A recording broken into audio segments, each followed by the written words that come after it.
बिस्मिल्लाहिर्रहमानिर्रहीम। तमाम देखने और सुनने वालों को ज़ीशान अज़हर की जानिब से प्यार भरा सलाम। और आज जुमेरात का दिन है और कल इंशाअल्लाह जुम्मा। और जुमेरात के दिन पहले प्लान आउट्स होती थी चीज़ें, लेकिन अब जो है वो फ्राइडे को प्लान आउट होती कि सैटरडे और संडे को क्या होगा। ओवरव्यू हम बात करेंगे आज तमाम पाकिस्तानियों को, हमारे सिपह सलार को, पाकिस्तान अफवाज को, पाकिस्तान आर्मी को, पाकिस्तान नेवी को और हमारे जितने भी क़यादतें हैं सबको आज का दिन बहुत बहुत मुबारक, क्योंकि आज मार्का हक हम सेलिब्रेट कर रहे हैं। और मतलब पूरा थ्रू आउट द वे मई ही हम सेलिब्रेट करेंगे, क्योंकि पाकिस्तान ने जो फ़तह हासिल की उसका कोई सानी नहीं। और फिर जो एक टेक्नोलॉजी जिस पर इंडिया को घमंड था कि पाकिस्तान को हम रेज़ा रेज़ा कर देंगे, लाहौर में जाकर हम नाश्ता करेंगे, फैसलाबाद में जाकर हम कपड़े उठाएंगे, ABCDFG, वो ख्वाब का ख्वाब ही रह गया। चिकनाचूर हुई उनकी वो तमाम बातें।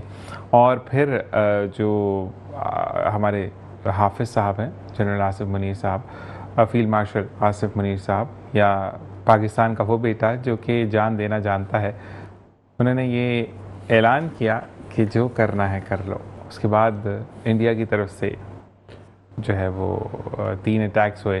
जो एक बुज़दिलाना अटैक मदरसे पर हुआ जिसमें बच्चे काफ़ी ज़ख्मी हुए भावलपुर। उसके बाद पाकिस्तान की तरफ से कोई भी रद्द अमल नहीं दिया गया, जबकि इंडियन लॉबी ने ये बात कहना शुरू कर दी कि पाकिस्तान डर गया है और सुबह का सूरज नहीं देख पाएगा। चुनाचे पीछे की क्या स्ट्रैटेजी थी किसी को नहीं पता। उसके बाद आसिफ मुनीर साहब ने फजर की नमाज़ पढ़ाई और उसके बाद नारा तकबीर अल्लाहु अकबर का नारा लगाते हुए कहा कि अब अटैक करो, क्योंकि आक़ाए दो जहां सल्लल्लाहु अलैहि वसल्लम का इरशाद पाक है कि अंधेरे में बुज़दिल लड़ा करते हैं। उसके बाद आपने जब जवाब देना शुरू किया तो आई गेस 1.5 से 2 घंटे लगे और गरूर चिकनाचूर हुआ और नरेंद्र मोदी का जो मुंह है वो ज़मीन पर आ लगा।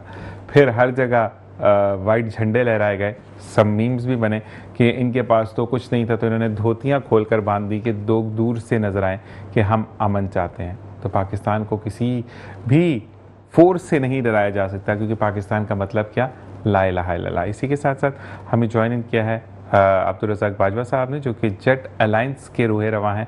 इनको जेट अलायंस बनने पर, यानी एक इनकी जो जाट बिरादरी है उनकी अपनी अलायंस बनने पर entire team of metro news की तरफ से हम मुबारकबाद देते हैं। अस्सलाम वालेकुम रहमतुल्लाह। जी वालेकुम अस्सलाम, बहुत बहुत मुबारक हो। और मैंने जो आपकी तस्वीर हमने पोस्ट की वो भी पगड़ी वाली है, जो कि आपके अलायंस पे आपके सर पे रखी गई है।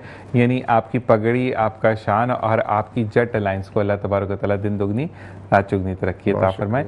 इसी के साथ मैं बात करूँगा हेल्प डेस्क पाकिस्तान, यानी जिसका अकाउंट नंबर आपकी स्क्रीन पर डिस्प्ले है। कुछ चीज़ें मैं बताना चाहूँगा कि मेजर इंजेक्शंस देखे जा रहे हैं, लेकिन फिर प्रॉब्लम आई कि जिगर के पीछे इन्फेक्शन फैल गया और अब क्या करें उसका। खालिद हारून भाई जो कि मतलब मेरे लिए तो वो कहते हैं ना कि एक फ़रिश्ते की तरह, सामने एक बाप की तरह वो सर पे हाथ रखा। फिर उन्होंने कहा किशन मसला क्या है। मैं कहा खालिद भाई ये इंजेक्शन है। कहते हैं लग जाएंगे। अच्छा, इसमें मैं आपको फिर एक चीज़ क्लियर करता चलूँ कि 80,000 के इंजेक्शन वो हैं जो कि मुझे वीक में लगना, और 2 इंजेक्शन एक्स्ट्रा जो कि खून को सस्टेन करते हैं, जिसका नाम है इपोकिन। अच्छा जी, मैं ये भी बोलना चाहूँगा कि एकदम से इपोकिन की प्राइस को बढ़ा देना, 9,000 रुपये का एक इंजेक्शन जो कि 5,850 का था, उसको 9,000 रुपये कर देना, तो आई गेस कैंसर पेशेंट्स या डायलिसिस पेशेंट्स के साथ एक बहुत बड़ी ज़्यादती है। मज़ीद हम बात करेंगे खालिद हारून भाई, यानी help desk of Pakistan. Help desk of Pakistan वो इदारा जो कि मेरी मदद कर रहा है, जो कि कैंसर इंजेक्शन के अलावा इस इंजेक्शन पर भी मेरी मावनत कर रहा है, जो कि डॉक्टर ने 3 महीने कहा, और जिस पर खालिद हारून भाई ने कहा कि ज़ीशान भाई हम लगवाएंगे इंशाल्लाह। आपकी मदद और आपका ताउन जो कि हेल्प डेस्क पाकिस्तान से होगा, उससे मैं नहीं बल्कि मुझ जैसी कई ज़िंदगियाँ बढ़ सकती हैं, आगे बढ़ सकती हैं और बीमारी को मात देते हुए खूबसूरत ज़िंदगी को गुजार सकती हैं। खालिद भाई अस्सलाम वालेकुम रहमतुल्लाह। कैसे मिजाज है आपके? मैं अल्लाह का करम, अब जब से इंजेक्शन लग रहा अब तो बहुत बेहतर है। अल्लाह का इसका अल्लाह ताला आपको अजर दे। अल्लाह ताला हेल्प डेस्क पाकिस्तान को जो है वो दिन दुगनी रात चुगनी तरक्की अता फरमाए, और आपके डोनर्स को अल्लाह ताला तरक्की दे, जो कि बिन सोचे बिन पब्लिसिटी के। मैं पब्लिसिटी करता हूँ, आप हमेशा मना करते कि आपके कुछ डोनर मुझसे नाराज़ भी हैं, मैं अगर ऑन एयर सॉरी भी कहूँगा उनको, लेकिन मैं ज़रूर ये कहता हूँ खालिद भाई कि बताना बहुत ज़्यादा ज़रूरी है, क्योंकि बुराई के लिए तो हर कोई आगे आ जाता है, अच्छाई में कोई आगे आता है। सही। ऐसी बात है। हम बात जी बात तो आपकी 100% सही है, लेकिन बात लीजिए निशान भाई, मैं हमेशा एक बात बोलता हूँ कि अल्लाह ताला का फरमान है कि नेकी जब चीज़ें आपसे करो तो उठे हाथ पर ना करो। लेकिन आजकल बुराई इतनी आम हो चुकी है कि अब मैं खुद कहता हूँ कि अब इवन नमाज, अब मैं अपने लिए पढ़ रहा हूँ, मैं आपके लिए नमाज नहीं पढ़ूंगा, लेकिन मैं कहता हूँ कि ऐलान करते हुए जाएं कि आपकी वजह से हो सकता है कोई दूसरा भी नमाजी बन जाए। और इसका ये जब मैंने टोटल पार्कों में था तो मैंने नमाज़ पढ़नी शुरू की। अब यकीन करें 1.5 साल के बाद जब मैंने उसको छोड़ा तो 47 लोग नमाज़ पढ़ते थे माशाल्लाह। तो वो अल्लाह ताला का एक रिलेशन होता है, आप बनाते हैं। अब हम बैक टू द टॉपिक, आपसे तो टॉपिक हम इसी पे रहेंगे रज़ाक बाजवा साहब से, लेकिन आपसे ही पूछूंगा। अब रज़ाक भाई, आज हम इंडिया के मुंह पे जो जूती मारी थी, मुक्का मारा था, जो भी मारा था, वो आप बेहतर, जूती नहीं जूता मारा था, उस बारे में 1 साल मुकम्मल हुआ, क्या कहना चाहेंगे आप? बिस्मिल्लाहिर्रहमानिर्रहीम जी। आज 2025 मई जो 7 तारीख को जो अल्हम्दुलिल्लाह हमारी फोर्सेस ने, देखिए हम अच्छे पड़ोसी की तरह रहना चाहते हैं। पाकिस्तान ने कभी छेड़छाड़ नहीं की है। हम बार भारत को कहते रहे हमारी फोर्सेस के जी वो हम अच्छे पड़ोसी की तरह रहना चाहते हैं, लेकिन उन्होंने उस शराफत का नाजायज़ फ़ायदा उठाया और पाकिस्तान पर उन्होंने जो है हमला कर दिया। अल्हम्दुलिल्लाह हमारी फोर्सेस ने, हमारे सिपाही सलार जो आर्मी चीफ़ हैं इस वक्त हाफिज़ साहब, उनकी क़यादत में जो फोर्सेस ने फिर जो जवाब दिया है, फिर उन्हें अपनी जो है वो धोतियाँ संभालनी मुश्किल हो गई। ऐसे ही था। तो देखें, पाकिस्तान एक एटमी ताकत है और ये कोई आम मुल्क नहीं है। जिस तरह आप क्या हमें शाम समझ रहे हैं, क्या हमें आप फ़लस्तीन समझ रहे हैं, क्या आप हमें गज़ा समझ रहे हैं, क्या हमें इराक़ समझ, हम एटमी ताकत हैं। और मुझे बड़ा फ़ख्र है अपने कायद शहीद ज़ुल्फ़िकार अली भुट्टो पर कि उन्होंने आज से 70 साल 60 साल पहले सोच लिया था, समझ लिया था, देख लिया था कि ये मुल्क जो है बग़ैर एटमी ताकत के नहीं आगे बढ़ सकता। ऐसे ही है। तो आप देखेंगे जब 1971 की वार पाकिस्तान बहुत बुरा शिकस्त हुई हमें इंडिया के हाथों, देखें हार और जीत ये ऐसे ही है। तो उसके बाद शहीद ज़ुल्फ़िकार अली भुट्टो ने 1 लाख के करीब हमारे फ़ौजी जो हैं वो भारत में कैद हो गए थे। हमारा लाखों एकड़ का मरबा जो ज़मीन जो थी पंजाब की, उस पर भारत ने कब्ज़ा कर लिया था और हमारा बहुत जानी और माली नुकसान हुआ था। उसके बावजूद शहीद ज़ुल्फ़िकार अली भुट्टो उस वक्त वज़ीर ख़ारजा थे इस मुल्क के। उन्होंने अपनी सियासी बसीरत से वो हारी हुई जंग जीती और उस वक्त की जो प्राइम मिनिस्टर थी इंडिया की, इंदिरा गांधी नाम था उनका, उनके साथ जाके बातचीत की और अपनी वो सारी ज़मीन भी वापस ली, अपनी फ़ौज भी वापस ली और उनके साथ ताल्लुकात भी हमवार किए। उसके लेकिन शहीद ज़ुल्फ़िकार अली भुट्टो ने, वो तो उनकी एक सियासी बसीरत थी, वो तो एक जादूगर थे सियासत के बात करने के। शहीद ज़ुल्फ़िकार अली भुट्टो से ज़्यादा अच्छी बात कौन कर सकता है?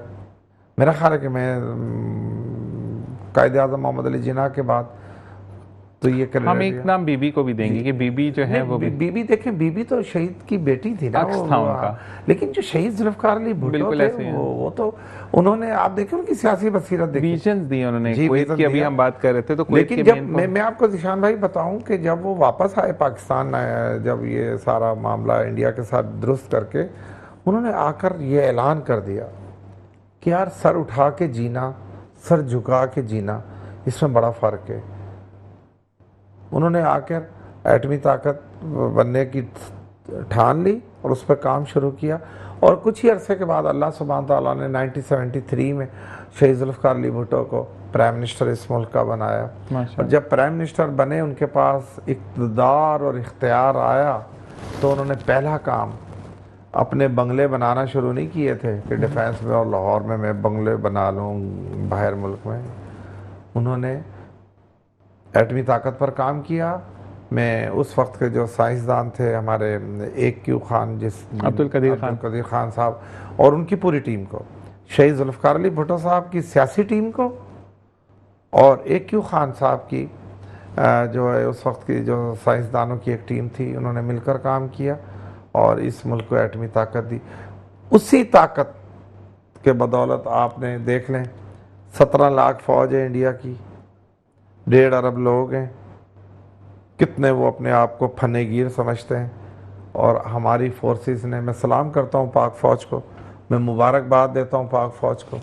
मैं उन्हें यकीन दिलाता हूँ कि पाकिस्तान की 25 करोड़ आवाम आपको सलाम करती है, सलूट करती है। अल्हम्दुलिल्लाह। आपने जिस जुर्रत और ताकत से अपनी कौम का दिफा किया, और 2-3 दिन में उनकी ये हालत हो गई कि वो मिन्नतों पर आ गए। बिल्कुल अगर ऐसे वो ही। अमेरिकन प्रेसिडेंट की मिन्नत समाअत ना करते मोदी साहब, तो मैं समझता हूँ कि इंडिया पाकिस्तान के आगे अब कोई हैसियत नहीं रखता। आप देखें उस दिन के बाद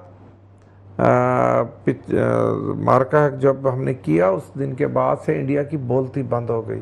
कहाँ है?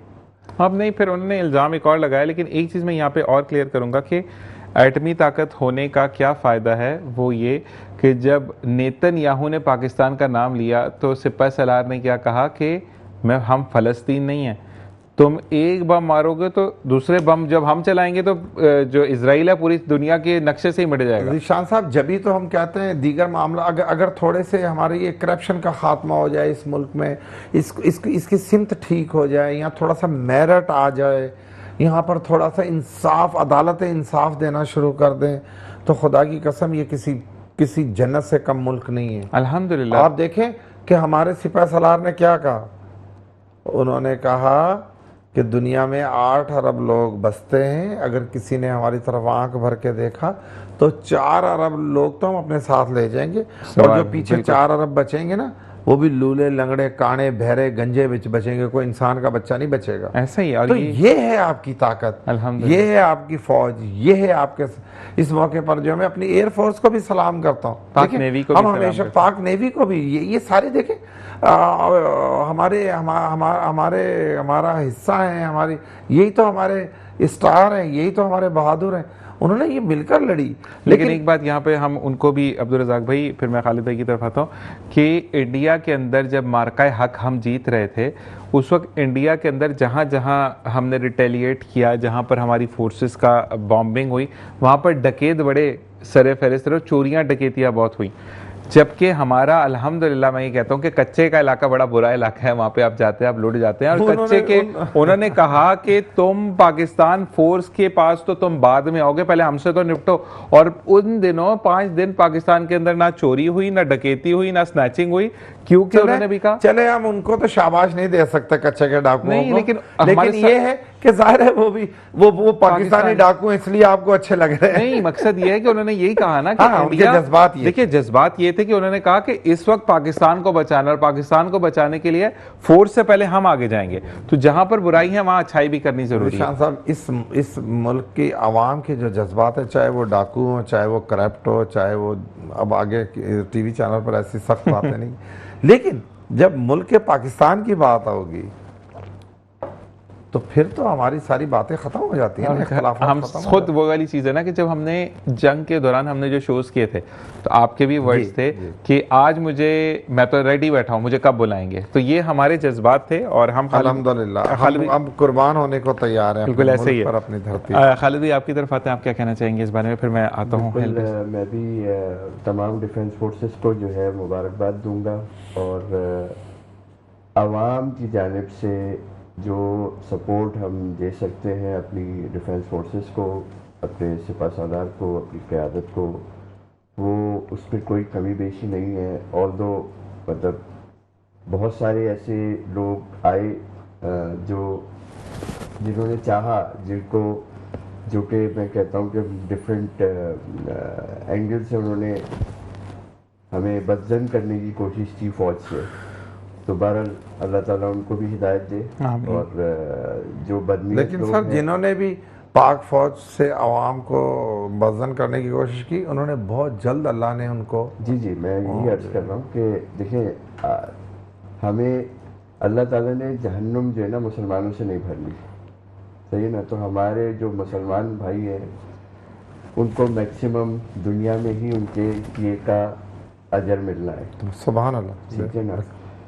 मुसलमानों की जन्नत बनाई अल्लाह, अल्हम्दुलिल्लाह, ठीक है ना।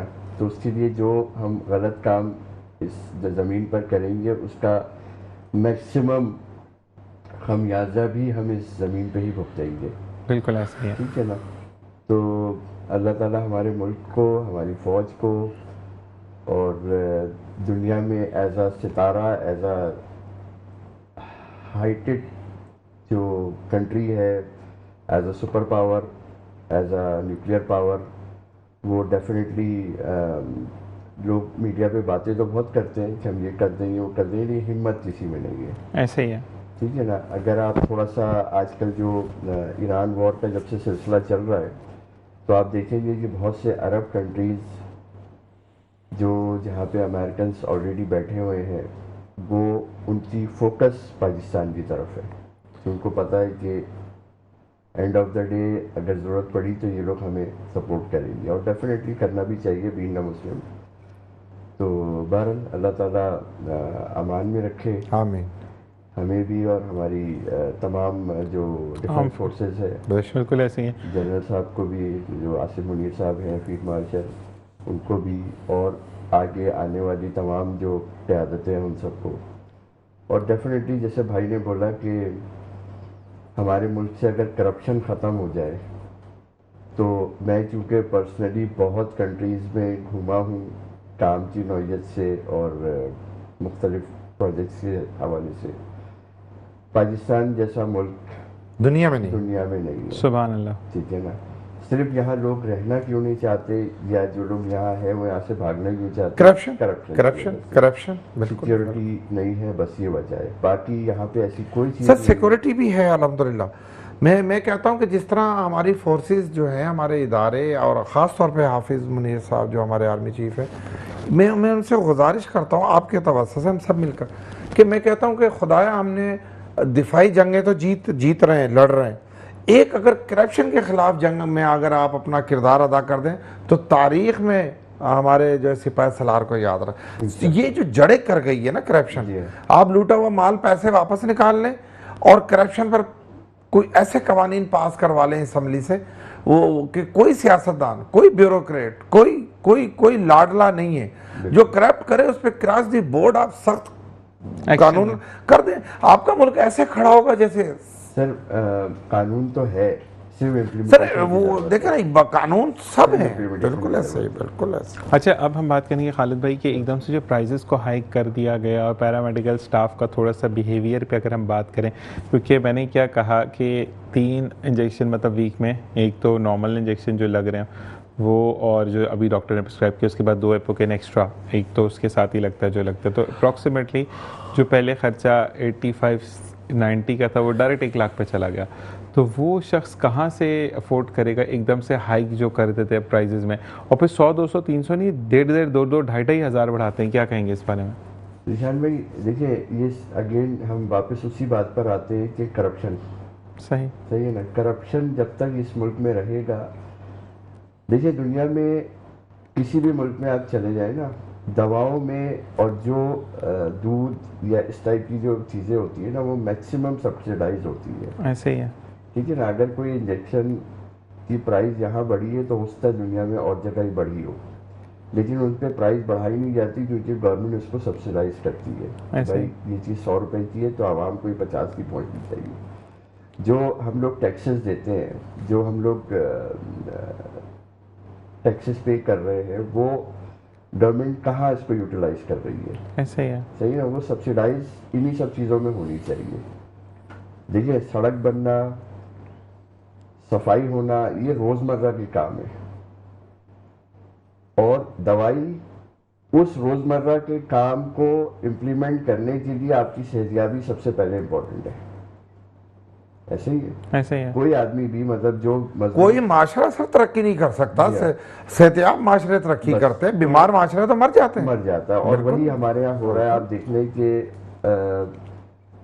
किडनी की प्रॉब्लम्स बहुत ज्यादा बढ़ रही है, बहुत ज्यादा, सही है ना। बहुत ज्यादा कैंसर के इश्यूज बहुत ज़्यादा हो गया, diabetes, heart attack, heart problem, ये सारी मतलब अगर मैं नहीं जानता एग्जैक्टली, लेकिन अगर हम इसको वैल्यूएट करें, इसको कंपैरिजन करें दूसरे मुल्कों से, तो शायद हम इसकी हाईएस्ट सतह पे बिल्कुल पहुंच चुके हैं, बिल्कुल ऐसे।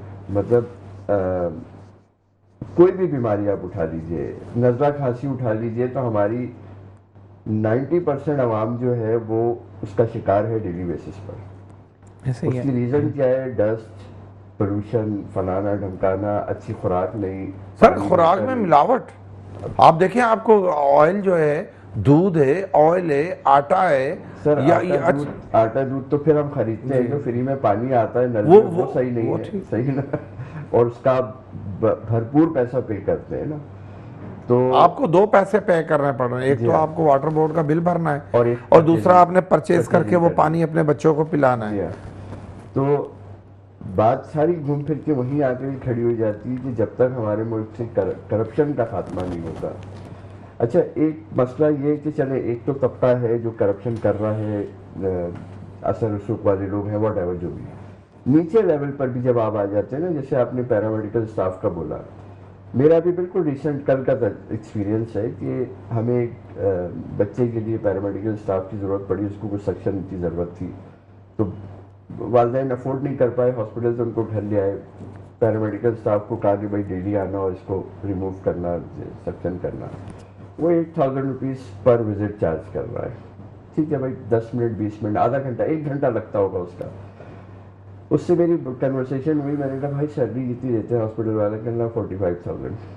मैंने कहा यार, मतलब तुम जो पूरा 22 month? दिन 26 दिन काम करते हो, उसके तुम 45,000 ले रहे हो, और यहाँ पे तुम एक हफ्ते में 45,000 ले रहे हो। ये कौन सा मतलब तरीका है, तरीका कौन है? सी और अखलाकियात ये हैं? सिर्फ मेरे पास से ले रहा है, यकीनन वो मेरे पास से और 4 जगह जाता होगा, सही है ना। तो मतलब ये उस आदमी को भी एहसास नहीं है, हालांकि वो हमारी तरह लोअर मिडिल क्लास तबके से ताल्लुक है उसका, और उसको भी इस बात का वो भी एहसास बेरहम हो गया माशरे को देखकर। बिल्कुल बिल्कुल ऐसा। ऐसे ही है। तो अब जब इस लेवल पे बेरहमी हो जाएगी ना कि डॉक्टर ये कहता है कि भाई मुझे फीस दे सकते हो तो मैं इलाज करूंगा, ओके, वरना जाए।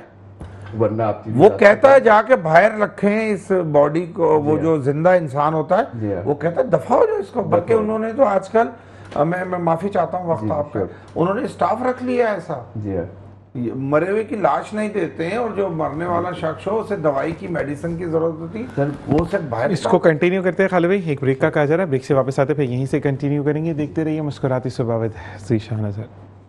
और जी वेलकम बैक। और सिलसिला वहीं से जुड़ेंगे जहाँ पे हम बात करते हैं पैरामेडिकल स्टाफ की। जी खालिद भाई, कि हमारे यहाँ पर ना करप्शन से ज़्यादातर अगर बात करते हैं ना, एहसास से ज़िम्मेदारी और एहसास आ जाए कि अगर मैं पर्सनल बात करूं तो मुझे पेपर मिला, मैं उठकर आ गया क्योंकि नहीं है अफोर्डेबल, फिर तो वो आपने सिलसिला चलाया तो मैं लगवाने लगा। तो इसी तरीके से मेरे जैसे काफ़ी मरीज़ ऐसे होंगे जो कि उठ के घर आते हैं और फिर शायद अगला दिन उनको नसीब नहीं होता।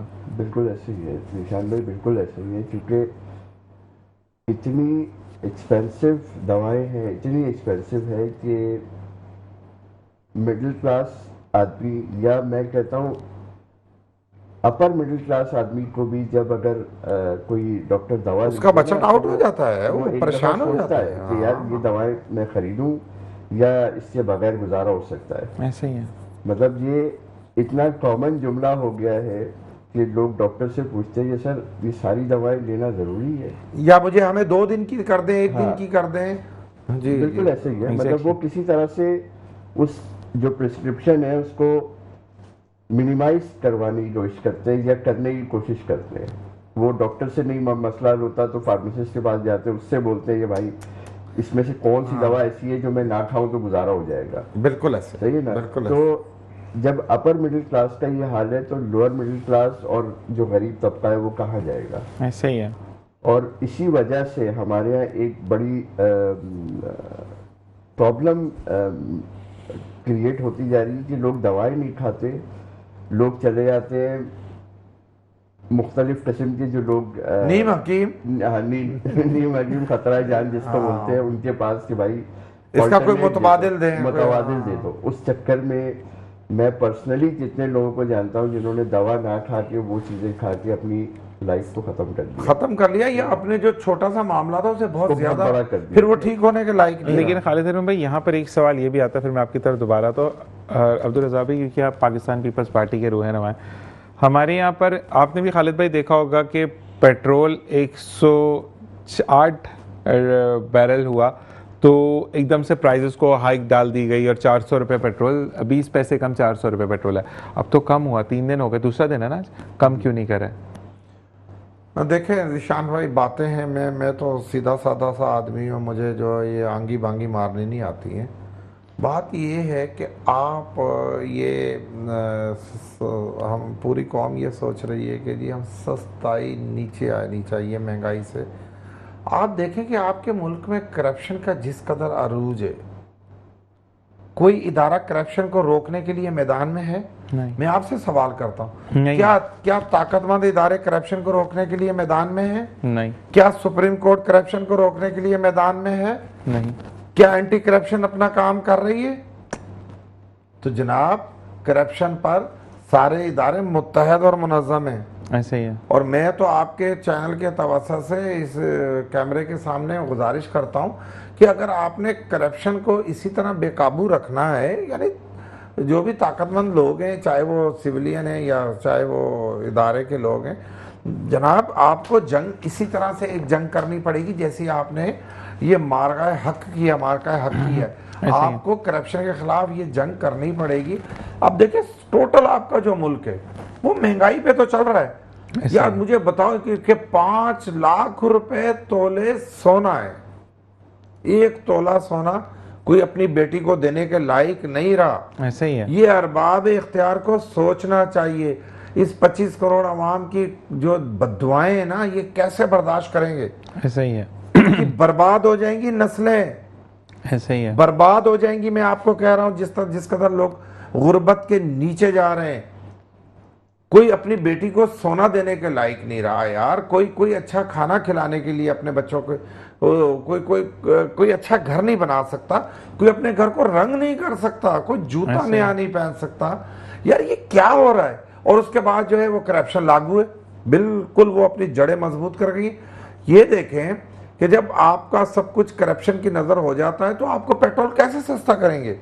सही। ये पेट्रोल से ही, और बिजली महंगी। इनके पास देखिए 2-3 चीजें हैं। अब वो एक FBR है, उन्हें कहते हैं दबा के आप डालें जी टैक्सेस सनतकार ताजरों पर, चाहे वो ताजिर बड़े हैं या छोटे हैं। प्लस जो है आपके पास इलेक्ट्रिक है, इलेक्ट्रिक पे अंधा घोड़ा है, जो मर्जी करे वो कुछ चलता हुआ चला जाए।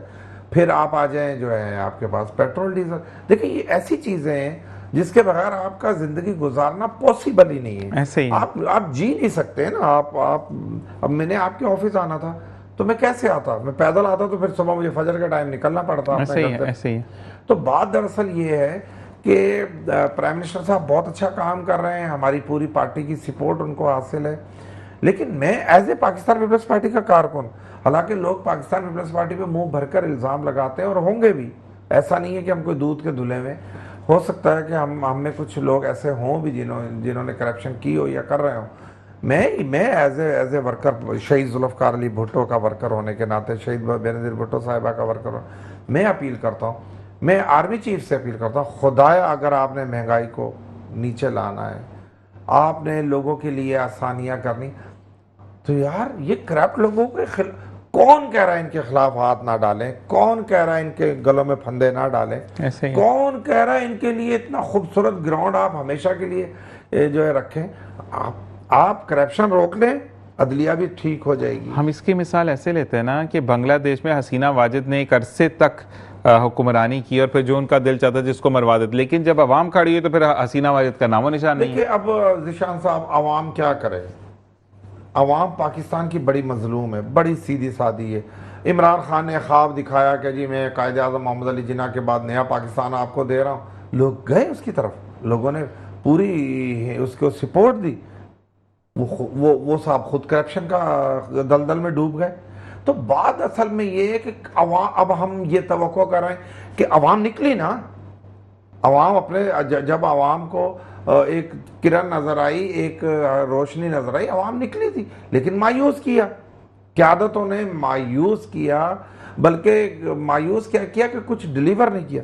तो बात ऐसा, इसलिए पाकिस्तान की अवाम अब किसी सियासतदान के पीछे बाहर निकलने को तैयार नहीं है। वो अवाम इस कदर मायूस हो गई है, वो समझ यार होना तो कुछ भी नहीं है, रहना तो ये सिस्टम है।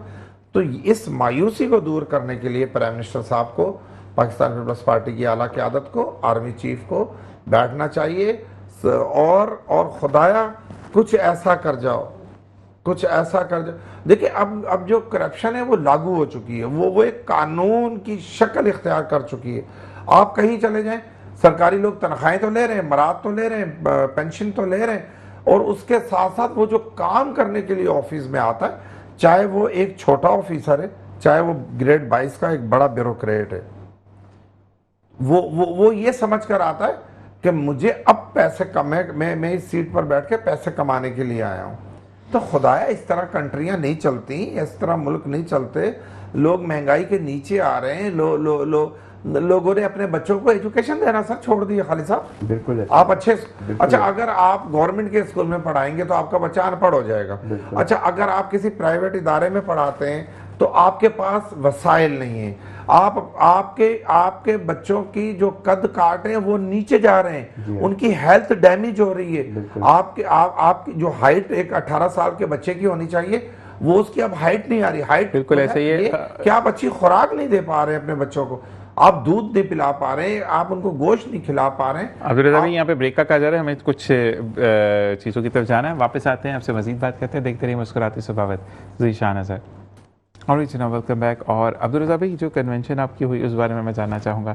जी ज़ीशान साहब, मैं सबसे पहले तो आपके चैनल के तवस्सुत से अपनी तमाम जट बिरादरी का जो उन्होंने मुझ पर जो एतमाद किया, जो मुझे उन्होंने प्यार दिया, जो मेरी आवाज़ पर आए। और देखें सर, 3 मई बहुत सख्त गर्मी का दिन था, यानी इतवार का जो पिछले, तो उसमें हज़ारों की तादाद में हमारा वो जो हॉल था वो 4,000 3,500 लोगों की गुंजाइश थी, उसमें 8,000 10,000 लोग हमारे पूरे सिंध से जमा हुए और उन्होंने जो है वो मुझ पर मुकम्मल एतमाद का इजहार किया, बड़ी मोहब्बतें बांटी, हमने एक दूसरे को मुबारकें दी।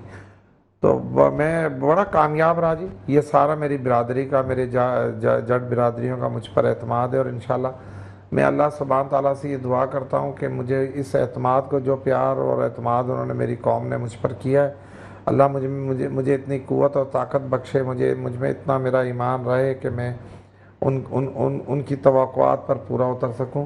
कौम ने सर बहुत बड़ा जो है वो कन्वेंशन किया। सिंध में आज तक ऐसा कन्वेंशन किसी भी बिरादरी का, किसी कम्युनिटी का नहीं हुआ। वैसे तो बड़े बड़े इज्तिमा लाखों में होते हैं, लेकिन एक किसी कम्युनिटी का ऐसा जो है वो, जो जट अलायंस ने जो एजाज़, और मेरे जो दोस्तों ने, जो हमारी वहाँ ऑर्गेनाइजर कमेटी थी, जो उनके अरकान थे, जो हमारे मरकज़ी कमेटी थी, उन्होंने यार कमाल कर दिया। और फिर जो हमारे जाट भाइयों ने जो मुझे सपोर्ट दी 3 दिन तक, ज़ीशान साहब, सोशल मीडिया जो है हमारे जट अलायंस के उस एक्टिविटीज़ में भरा पड़ा हुआ था। शायद आपने भी देखा होगा। बिल्कुल ऐसे ही है।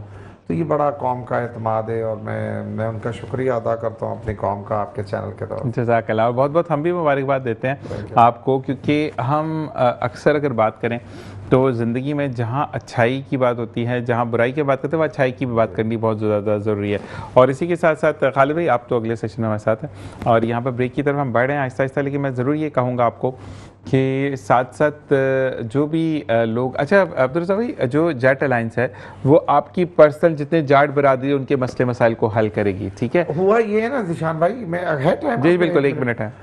देखो, जो सिंध के हमारे जट हैं, जट यानी हमारी एक कम्युनिटी है ना, ये जिस तरह दीगर कबाइल है, इस तरह एक जट कबाइल है, पंजाब का ये कबाइल है, ये पंजाब से ताल्लुक है। बिल्कुल ऐसे ही है। तो 1800 में हमारे लोग यहाँ आए सिंध में। ये जो गुड्डू बैराज है, ये सखर बैराज है, ये जो कोठरी बैराज है, ये जो नहरी निज़ाम है, ब्रिटिश दौर था, अंग्रेज़ का दौर था, लेकिन और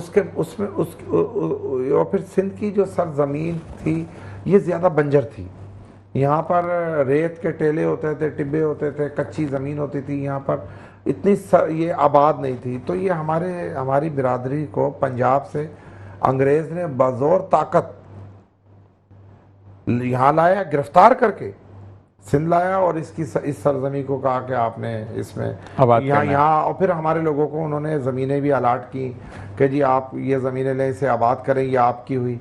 तो इस तरह हमारी जो मेरी कम्युनिटी है, जो जाट बिरादरी, जिसको हम पंजाबी में जट कहते हैं, उर्दू में जाट कहते हैं, इनकी इस सिंध की सरजमी की खिदमत में बड़ा किरदार है। लेकिन आप देखें इस कदर हमें महरूम रखा जा रहा है। अच्छा, हमारे लोग सीधे साधे काश्तकार हैं, मेहनत कश हैं, अपने काम से काम रखते हैं, ना किसी सियासी एक्टिविटीज़ में पढ़ते हैं, ना किसी मजहबी एक्टिविटीज़ में पढ़ते हैं, वो बेचारे अपने मेहनत कश लोग हैं। अब आप देखें कि सिंध में इस कदर हमें नज़रअंदाज किया जाता है। आप देखें डिगरी, कुनरी, मीरपुर ख़ास, सांगड़ और नवाब शाह और सखर और बहुत सारे, मुझे एकदम नाम याद नहीं है, इन एरिया सांगड़, इनमें 100% हमारे लोग हैं। 17-18 लाख लोग हैं हमारे जट, लेकिन उनसे वोट तो ले लेते हैं लोग, वफाकी जमातें, लेकिन उसके बदले में ना हमें कभी MPA हमारा लेते हैं, ना MNA लेते हैं, ना सेनेटर लेते हैं। और हद तक के आप देखें कि 30, 40, 50 सूबे में हमारे मावाने खसूसी और मुशीर और वजीर हैं, हमारा एक बंदा भी नहीं लिया। ये महरूमियाँ थी जट बिरादरी में कि यार हम हैं भी मुहिब वतन, हम हैं भी सिंध दोस्त, हम मेहनत करते हैं, हम वोट भी देते हैं, सिंध के वफादार भी हैं, तो हमें क्यों महरूम रखा जा रहा है। तो उन्होंने फिर ये इस महरूमी का जो है ना, जब उन्होंने मुझसे बार बार आके और मुझे व्हाट्सएप पर फ़ोनों पर आते थे, मुझसे गिला करते थे कि सर आप जानते हो ऊंच नीच को, आप सियासत को थोड़ा बहुत जानते हो, आप हमारी क़यादत करें।